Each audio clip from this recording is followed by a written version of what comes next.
जे सौम्य ते धन्य ते पृथ्वीचे वतन भोगतील. होय प्रियानो, या धन्यवादामध्ये आज आपण दोन गोष्टी पाहणार आहोत. ते म्हणजे सौम्यते म्हणजे काय आणि पृथ्वीचे वतन म्हणजे काय.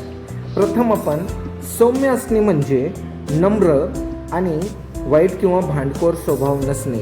पहा प्रियानो, बायबल आपल्याला सौम्यतेविषयी सांगताना आपण बघतो की सौम्यता ही सहसा नम्रता, लीनता आणि करुणा या गुणांशी संबंधित आहे, असे मत्तई 11 मध्ये येशू म्हणतो.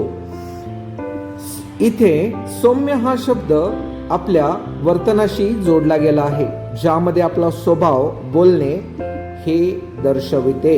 येशूने आपल्याला त्याच्यातील जी सौम्यता आहे ती कशी दाखवली ते पहा. जेव्हा परुषी लोकांना त्या स्त्रीला दगडमार करायची होती, पण तेथे येशू आला व त्यांना म्हणाला, जो पापरहित आहे त्याने पहिला दगड मारावा. येशू येथे स्वभावातील सौम्यतेने प्रतिसाद देऊन हेच सांगत होता की सर्वजण पाप करत आहेत, पण आपल्याला जो आत्मा देण्यात आला आहे त्याची सौम्यता कशी असावी याबद्दल 1 पेत्र 3 अध्याय 3 आणि 4 वचन सांगतं की तुमची शोभा केसांचे गुंफणे, सोन्याचे दागिने घालणे किंवा उंची पोषक करणे ह्यात बाहेरून दिसणारी नसावी, तर जो सौम्य व शांत आत्मा देवाच्या दृष्टीने बहुमूल्य आहे त्याची म्हणजे अंतःकरणातील गुप्त मनुष्यपणाची अविनाशी शोभा असावी. पहा प्रियानो, आपण वर्ण म्हणजे वरून आपण जे असतो ते नसावं, पण प्रियानो, देवाने आपल्याला जो सौम्य आणि शांत आत्मा दिलेला आहे तो खूप महत्त्वाचा आहे. तर मग प्रियानो, आपण समाजात राहत असताना आपल्या आत्म्याची सौम्यता जपण्याबरोबर आपल्या वाणीची सौम्यता जपली पाहिजे.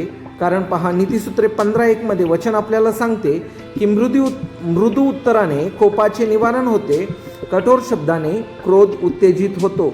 पण बायबल आपल्याला अधिक सौम्यतेने वागावे आणि आपण अधिक सौम्य कसे व्हावे याबद्दल शिकवताना मत्तई 6 अध्याय 14 आणि 15 वचनामध्ये सांगते की आपण इतरांबरोबर सौम्यतेने वागावे अशी देवाची इच्छा आहे.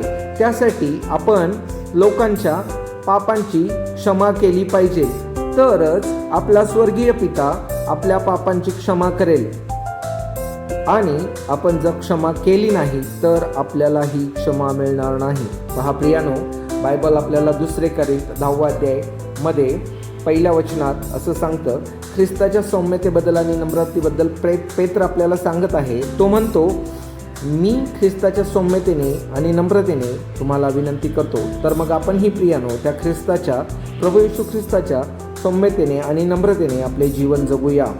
आणि आता आपण पृथ्वीचे वतन ते काय हे पाहूया. कारण वचन असं सांगतं, परमेश्वराची प्रतीक्षा कर, त्याच्या मार्गाचे अवलंबन कर, म्हणजे तो तुझी उन्नती करून तुला पृथ्वीचे वतन देईल. कारण आपण सौम्यतेने आणि नीतिमानाने राहिलो तर वचन असं सांगतं, प्रियानो, नीतिमान पृथ्वीचे वतन पावतील, ते तिच्यामध्ये सर्वदा राहतील. होय प्रियानो, हे सत्य आहे. स्तोत्र 104 मध्ये 5व्या वचनात असं म्हटलं आहे, तू पृथ्वी तिच्या पायावर अशी स्थापिली आहे की कधीच ढळणार नाही. पहा प्रियानो, तसंच स्तोत्र 115 मध्ये 16 वचन असं सांगतं, स्वर्ग तर परमेश्वराचा आहे, पण पृथ्वी त्याने मानव जातीला दिलेली आहे.